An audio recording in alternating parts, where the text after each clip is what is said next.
Muy buen día, mi nombre es Israel Suárez, bienvenidos a su canal Apologética Netzarita. En un video pasado hablamos acerca de lo que el Talmud habla acerca de la figura del Mesías. En ese video evidenciamos los escritos horrendos y las fábulas que el Talmud habla acerca de nuestro Mesías Yeshua y las refutamos conforme a los evangelios. El día de hoy vamos a hablar acerca de la Torá oral.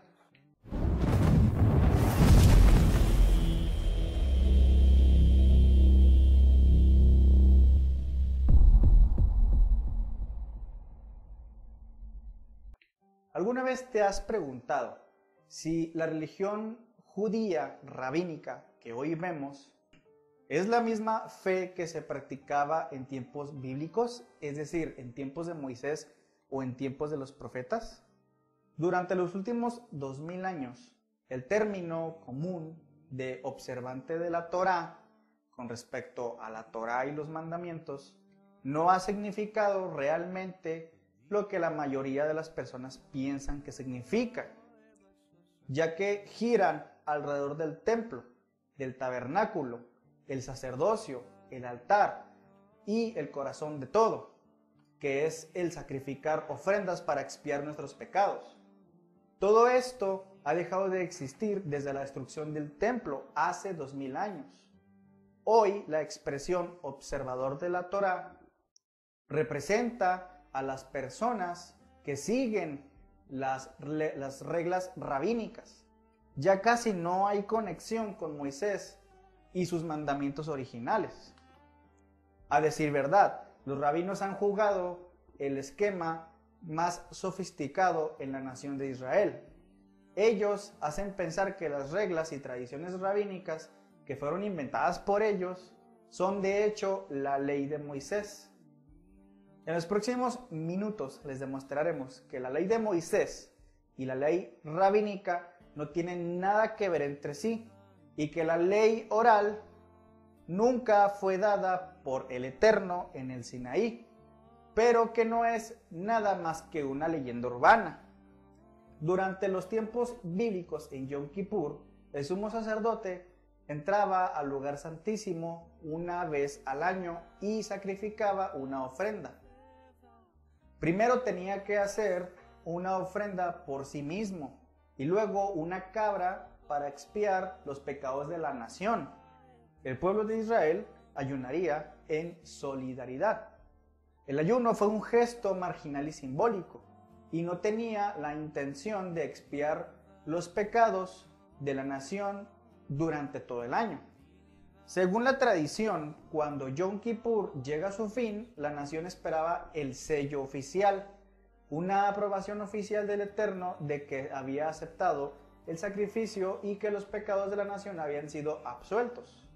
¿Cuál fue esa aprobación?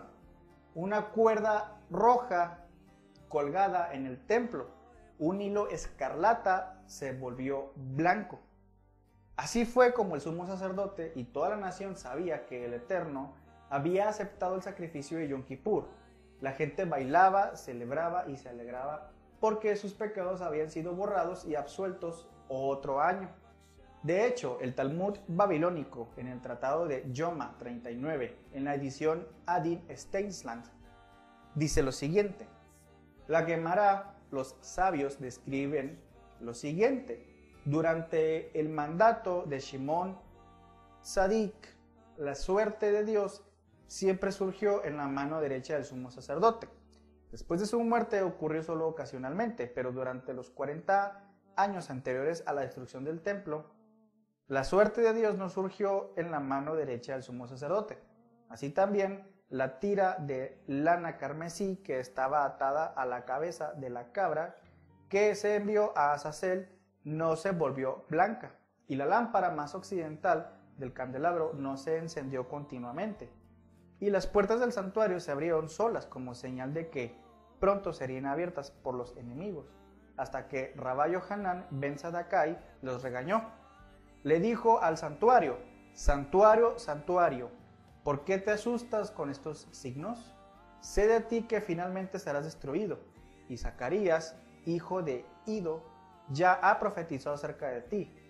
Abre tus puertas, oh Líbano, porque el fuego puede devorar tus cedros. Esto lo podemos ver en Zacarías capítulo 11, verso 1, siendo Líbano una denominación para el templo. A partir del año 30, Dios dejó de dar su aprobación en Yom Kippur. El hilo escarlata ya no se volvió a poner blanco. El Eterno ya no estaba dispuesto a aceptar el sacrificio de Yom Kippur. A partir del año 30, ya en la era común, el Eterno dejó de morar en el templo, que 40 años después fue destruido. ¿Recuerdas lo que sucedió en el año 30 en la era común? Fue cuando murió nuestro Mesías Yeshua.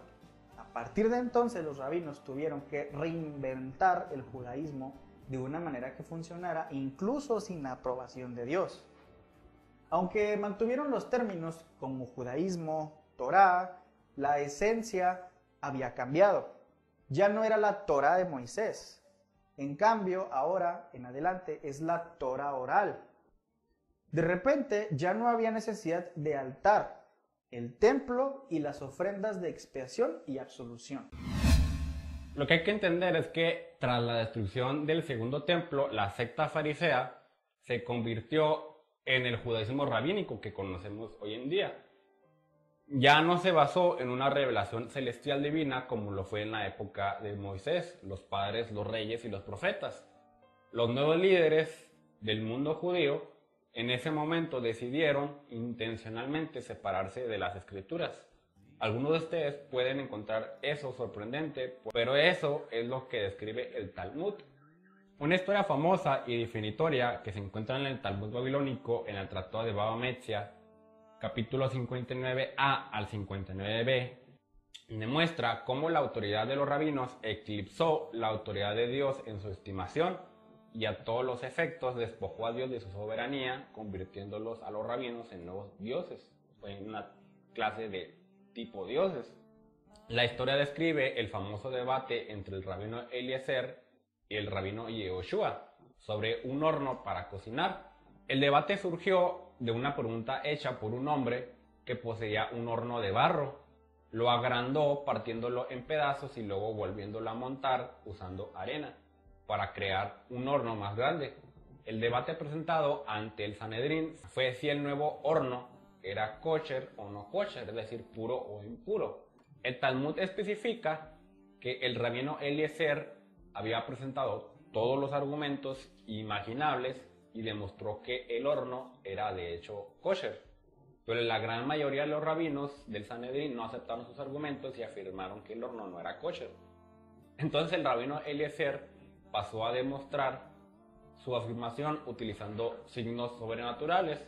Por ejemplo, dijo que si un algarrobo se desarraigaba milagrosamente, se replantaba en otro lugar de la tierra, o si un canal de agua fluía cuesta arriba. Pero el clímax de la historia fue cuando el rabino Eliezer gritó: si la halajá está de acuerdo conmigo, que se pruebe desde el cielo. Entonces relata el Talmud que luego una voz del cielo, es decir, Dios, habló desde los cielos y dijo: ¿por qué disputan con el rabino Eliezer, con quien la halajá, es decir, con la interpretación, siempre está de acuerdo? Es decir, Dios llamó desde el cielo diciendo que el rabino Eliezer tenía razón. Luego el rabino Yehoshua se puso de pie e hizo una de las afirmaciones más significativas en el Talmud y en el mundo judío, donde dijo: la Torá no está en el cielo. Entonces, bajo esta interpretación o esta historia del Talmud, Dios ya no tiene las riendas, ahora el mandato pertenece solo a los rabinos, quienes tienen todo el poder y el control, y Dios se queda afuera. El Talmud continúa diciendo que después del debate, Dios sonrió de acuerdo y dijo: mis hijos me han derrotado, mis hijos me han derrotado. Es decir, según la leyenda rabínica, Dios se sometió a la autoridad de los rabinos y por lo tanto incluso admitió que sus decisiones no solo superaron la autoridad de Moisés, sino la autoridad de Dios mismo. A partir de entonces, Dios dejó de revelarse al pueblo de Israel como lo hizo en tiempos bíblicos. A partir de ese momento, el juicio y las decisiones de los rabinos son la nueva Torá, a lo que llaman la Torá oral. Durante los últimos 2000 años, El judaísmo no se basaba en las escrituras, sino en las tradiciones y reglas inventadas por los rabinos. Para tratar de convencer a la gente, los rabinos enseñaron que en el monte Sinaí Moisés recibió dos Torá diferentes, es decir, la Torá escrita y lo que ellos llaman la Torá oral o la ley oral. Sin embargo, aquí es donde los problemas comienzan con la leyenda de la ley oral, ya que durante toda la Torá Moisés mismo no pudo responder a las preguntas de alajá, es decir, nunca Moisés tuvo que hacer una cierta interpretación sobre las palabras que Dios le había dado, sino siempre se remitió a Dios para que hacerle una pregunta a Dios y él esperaba una respuesta de Dios mismo. Eso significa que Moisés no tenía una ley oral a la cual referirse, que pudiera interpretar la ley escrita para él.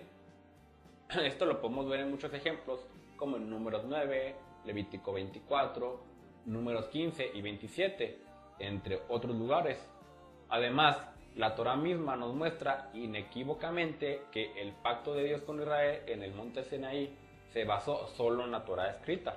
De hecho, en Éxodo 34:27 dice de la siguiente manera: entonces el Adón le dijo a Moisés, escribe esas palabras, porque de acuerdo con el tenor de estas palabras he hecho un pacto contigo y con Israel. Aquí nunca se menciona una Torá adicional, ni ninguna tradición que se transmitiera de generación en generación. Entonces, ¿qué hicieron los sabios o los Hazal? Atascaron toda la ley oral directamente en el verso. ¿Cómo? Bueno, se les ocurrió un drash, es decir, una interpretación según la cual el significado de según en el versículo, según el tenor de estas palabras en hebreo, al pe, es decir, en la boca, que significa ley oral o Torah Shebe al Pe. Es decir, esa interpretación proviene de una interpretación deliberada y distorsionada de una expresión hebrea común. Sin embargo, en el hebreo bíblico, al igual que en el hebreo moderno, el significado de las palabras según no es en la boca, sino como, de acuerdo o de acuerdo con.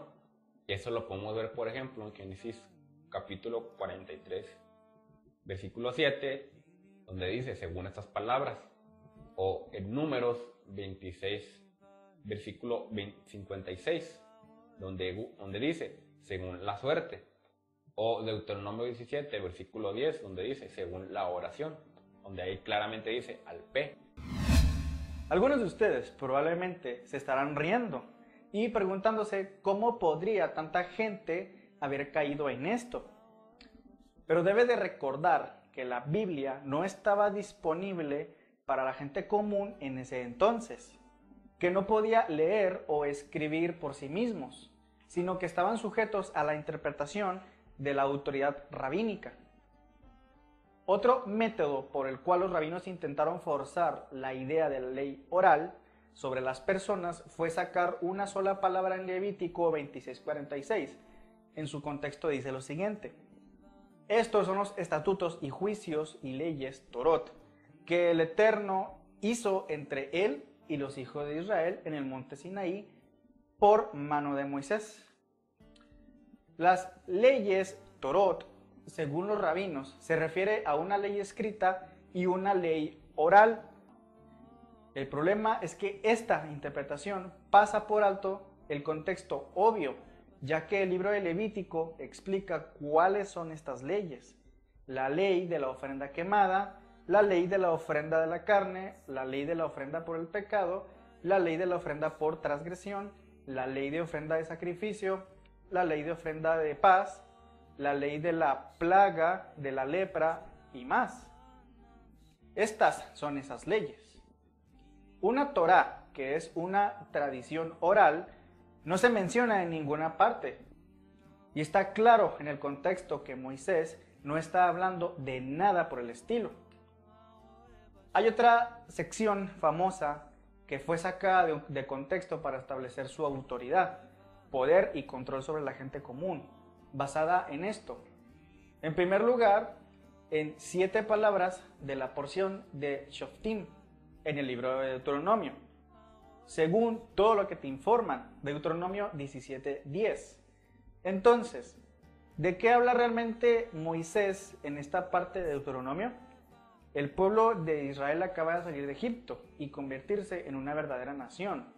Y al igual que cualquier país nuevo, existe una necesidad de fuerzas de orden, como las policíacas y los jueces, que crean orden y protegen a la nación, detengan a los criminales y procesen a los acusados, cosas que Israel aún no tenía en ese momento. Por otro lado, esta porción, Moisés nombra oficiales, jueces y guardias entre la gente. En Deuteronomio 16, versículos 17 al 20, dice lo siguiente: jueces y oficiales te harás en todas tus puertas, que el Eterno tu Dios te da, en todas tus tribus, y juzgarán al pueblo con justo juicio. Y serán, cuando los oficiales hayan terminado de hablar a la gente, que harán capitanes de los ejércitos para dirigir a la gente. Y vendrás a los sacerdotes, los levitas y al juez que habrá en aquellos días, y preguntarás, y te mostrarás la sentencia de juicio, y harás según la frase que ellos del lugar que el Eterno escoja, y observarás según todo lo que te informe. Moisés le explica al pueblo de Israel si tienen una disputa con alguien que se ha robado un burro, o alguien que ha maltratado a tu hija, tiene alguien que recurrir a los oficiales, los sacerdotes y los jueces que residen en la corte. Esto no tiene nada que ver con los rabinos o con aquellos que tienen la autoridad espiritual para decirnos cómo vivir.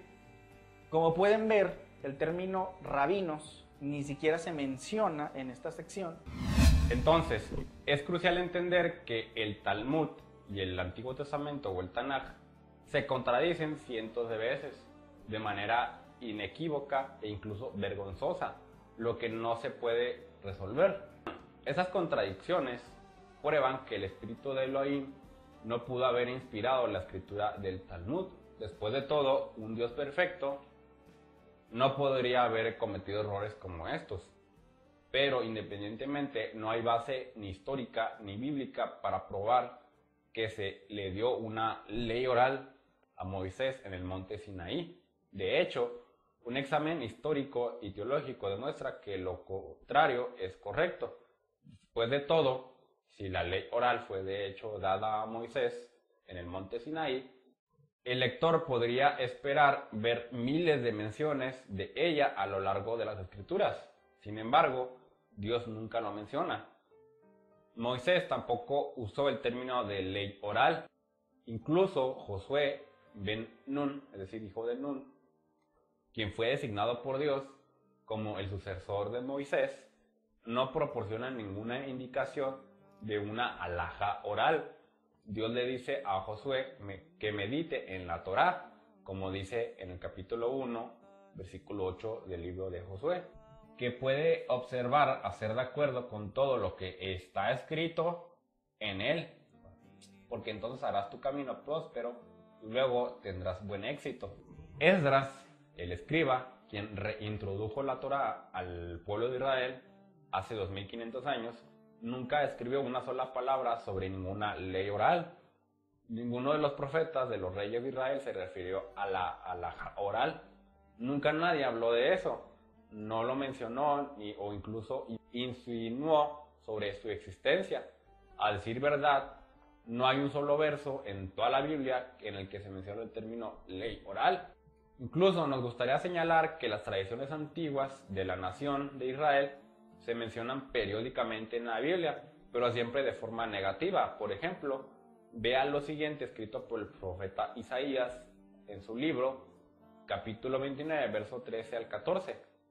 Por lo tanto, el Señor dijo: en la medida en que estas personas se acercan con sus bocas y me honran con sus labios, pero han alejado sus corazones lejos de mí, y su temor hacia mí es enseñado por el mandamiento de los hombres. Por lo tanto, he aquí yo volveré a hacer un trabajo maravilloso entre esta gente, un trabajo maravilloso y una maravilla, porque la sabiduría de sus sabios perecerá y la comprensión de sus prudentes se ocultará. Y eso también fue citado por Yeshua en Mateo capítulo 15, verso del 1 al 3. Entonces se acercan a Yeshua unos fariseos y escribas de Jerusalén diciendo: ¿por qué tus discípulos quebrantan la tradición de los ancianos? ¿Por qué no se lavan las manos cuando comen pan? Él respondió y les dijo: ¿por qué también vosotros quebrantáis el mandamiento de Dios por causa de vuestra tradición? Y más adelante, en el verso 7 al 13, dice: hipócritas, bien profetizó de vosotros Isaías cuando dijo: este pueblo me honra con labios, pero su corazón dista lejos de mí, y en vano me honran, enseñando como doctrinas y preceptos de hombres. Y llamando a la muchedumbre les dijo: oíd y entended, no es lo que entra por la boca lo que contamina al hombre, sino lo que sale de la boca, eso contamina al hombre. Entonces, acercándose los discípulos, le dicen: ¿sabes que los fariseos se sintieron ofendidos cuando oyeron esta palabra? Y él respondió y dijo: toda planta que no plantó mi Padre Celestial será desarraigada. Entonces aquí Yeshua, la disputa que tiene con los fariseos es sobre justamente esta ley oral, porque ellos entendían que antes de comer se tenían que hacer como un tipo de purificación que no está en la ley escrita, es decir, en la Torá de Moisés, sino que era parte de la ley oral que ellos se habían inventado. Por eso ellos incluso dicen la tradición de los ancianos. Y Yeshua lo reprende diciendo: ustedes están inventándose tradiciones, doctrinas o costumbres de hombres, pero que no están en la ley escrita de Dios. Y esto es también un tema que trata Shaul de Tarso en sus cartas, en específico a los romanos y los gálatas, cuando habla de las obras de la ley, o que son traducidas como el hebreo, como Takanot, Yeserot, Belajot, o los Maseja Torah, es decir, las ordenanzas, las provisiones, o los cercos alrededor de la Torah, escrita que los rabinos se inventaron, pero como hemos visto, esto no está escrito en ninguna parte de la Torah, o no se nos da indicación de que tengamos que hacer una Torah oral. Y para dar remate, por ejemplo, el profesor de la Universidad Hebrea de Jerusalén, Avigdor Chinan, nos dice lo siguiente: תסביר לנו למה אתה אומר שזה האבן היסוד ולא התנ"ך. אני יודע, אני אומר את זה ואנשים הרבה כועסים. אז בואו נזכור, אנחנו מדברים בינינו עברית, לא דיברנו עברית מקראית, לא אמרתי לך וילך, וישוב, ויקום, דיברתי איתך בעברית של חז"ל. התיאולוגיה שלנו היום היא לא התיאולוגיה של התנ"ך, היא התיאולוגיה של המשנה והתלמוד. ההלכה שאנחנו חיים לפי היום, כל אחד בדרך שלו, היא לא ההלכה של התנ"ך, היא ההלכה של חז"ל. De esta manera, con este video cerramos el tema acerca del Talmud y les recordamos, hermanos, que tengan mucho cuidado porque no es un libro, no es un documento ni tampoco son leyes que vayan a darnos un alimento espiritual, porque equivocadamente hay personas que consideran que el Talmud es como una especie de complemento a la Torá, cuando ya vimos que a veces incluso se contradicen. Si regresamos a los otros dos videos pasados, en donde hablamos de lo que el Talmud habla acerca de los gentiles y del propio Yeshua, hay que demostrar que casi el Talmud te dice: odia al no judío, mientras que la Torá te dice: ama a tu prójimo. Entonces ahí ya tenemos una contradicción bastante grave. También queremos recordarles que en tiempos de Yeshua, en el siglo I, ya existía lo que eran las leyes orales que se practicaban o se enseñaban entre los rabinos, y que Yeshua sí estaba en contra de ello. Estaba en contra de las leyes orales que los rabinos se inventaban, no de la Torá, que fue dada por el Eterno. De hecho, hay un capítulo donde Yeshua les dice: ustedes ponen mandamientos de hombres por encima de los de Dios.